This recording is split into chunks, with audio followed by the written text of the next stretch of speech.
In the absolute beginning, it was only God, ready to craft something spectacular. He ventured on a creative journey to establish the universe, the stars and planets, the very earth we call home. It was a time of formlessness, an expanse void and filled with darkness.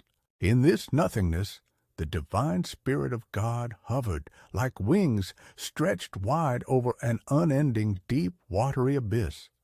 Then, with a decree that echoed through the void, God demanded, "Let there be light." And like dawn breaking, light came into existence. Reading this tapestry of creation, we've seen the divine first decree. God beheld the light, an epitome of goodness, and cleaved it from the blackness, naming this light day and the dark night. Thus unfurled the first day.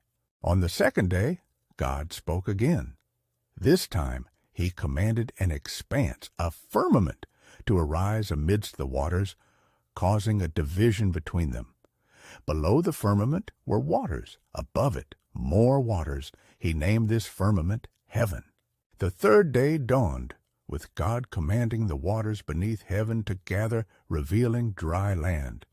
The land he named earth, and the assembled waters he christened seas. The sight was good, a beautiful symbiosis of land and sea. On this day, God also commanded earth to sprout living plants, grass, vegetation bearing seeds, and fruit trees of all kinds, each carrying the promise of new life in their seeds. And all happened as spoken, in wonderful abundance.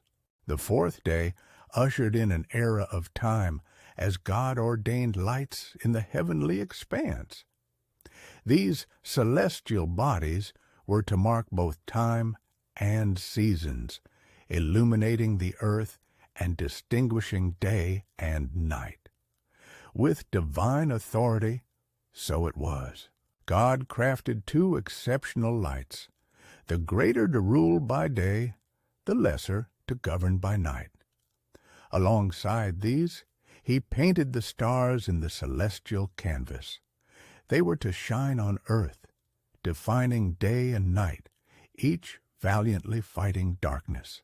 The birth of the fifth day was signaled by a new decree. Let the waters swarm with living creatures, and let birds fly in the sky. And true to his words, God created vast sea creatures and every bird of flight. With benevolence, God blessed these creatures, asking them to flourish, multiply, and fill the waters and the skies. Thus the seas teemed with life, and the air sang with the flutter of wings, marking the end of the fifth day. The morning of the sixth day saw God calling upon the earth.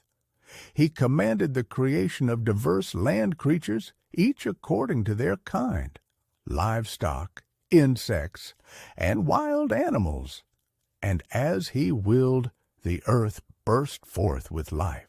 In a grand act, God voiced his intention to make mankind, fashioned in his own image. To them he gave authority over the creatures of the sea, sky, and land. With delicate artistry, God created humans, both men and women. Bestowing upon them his blessing, God commanded them to be fruitful, to multiply, to fill and govern the earth. He gave them everything, every seed-bearing plant and fruit-bearing tree for sustenance. Thus, life was imbued with purpose and provision. It was not just for humans, but to all life forms on earth, that God granted every plant for food. In all his wisdom, he had provided.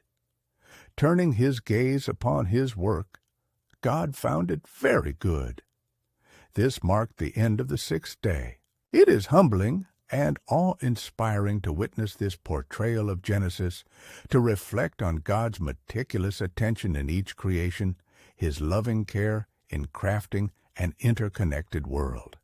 What a remarkable journey through time we're privileged to embark upon, from nothingness to life.